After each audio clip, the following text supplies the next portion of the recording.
السلام علیکم دوستو، نالج ود ارسلان میں خوش آمدید دوستو۔ جب سلطنتوں پر زوال کا دور آتا ہے تو ان کی قوت مٹنے لگتی ہے اور ایک مرکزی حکومت کی کئی جگہ حکومتیں وجود میں آ جاتی ہیں۔ اسپانیہ میں عرب 350 سال تک جاؤ جلال سے حکومت کر چکے تو ان کی سلطنت بھی کئی ریاستوں میں بٹ گئی، جو اکثر آپس میں لڑتی رہتی تھی اور بعض ایک دوسرے کے خلاف عیسائی بادشاہ الفانسو سے بھی مدد طلب کر لیتی تھی۔ اس طرح الفانسو کو بھی قدم آگے بڑھانے کا موقع ملتا رہا اور وہ تمام عرب ریاستوں کے لیے خطرہ بن گیا۔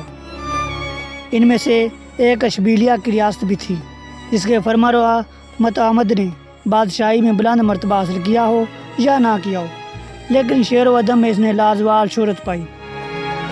ڈاکٹر اقبال رحمۃ اللہ علیہ نے بھی اس کے عربی شعر کو اردو کا لباس بنایا ہے۔ معتمد کے مشورے سے تمام عرب ریاستوں نے مرابطی خاندان کے حکمران یوسف بن تاشفین کو اپنی امداد کے لیے افریقہ سے اسپانیہ بلایا۔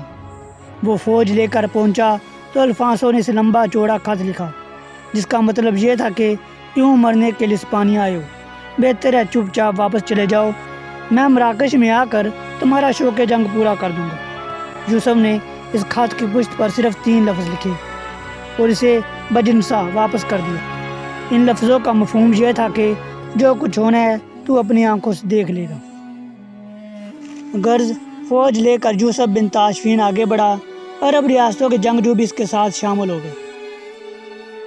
صوبہ بطلیوس کے ایک میدان زلاقہ میں الفانسو سے مقابلہ ہوا۔ یوسف بن تاشفین اور عرب ریاستوں کی فوج 20,000 سے زیادہ نہ تھی۔ الفانسو کے جھنڈے تلے کم از کم 60,000 آدمی تھے۔ ان میں دور دور کے علاقوں سے بھی فوجی دستے شامل ہو گئے تھے، اس لیے کہ عوام نے اسے قومی جنگ کی حیثیت دے دی تھی۔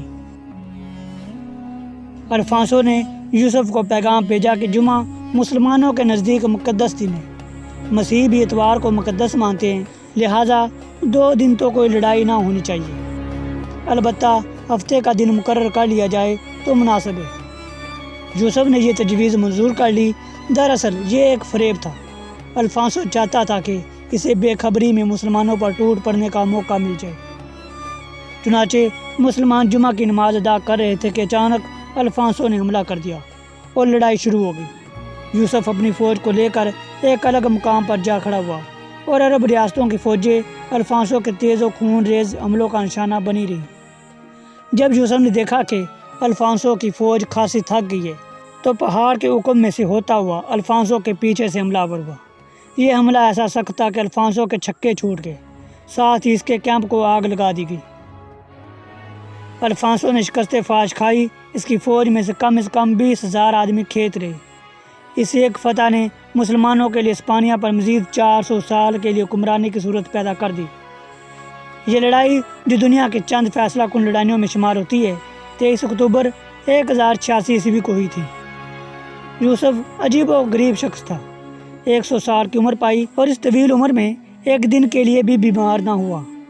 جو اور جوار کے دلیے کے سوا کوئی غذا نہ کھائی، گیہوں کی روٹی، بکری کا گوشت یا گائے کا دودھ کبھی نہ چکھا۔ صوف کا لباس پہنتا تھا اور زمین پر سوتا تھا۔ 47 سال کی حکمرانی کے بعد 499 ہجری بمطابق 1106 عیسوی میں فوت ہوا۔ مراکش میں اس کا مزار ہے۔ اس شہر کی بنا بھی اسی بادشاہ نے رکھی تھی۔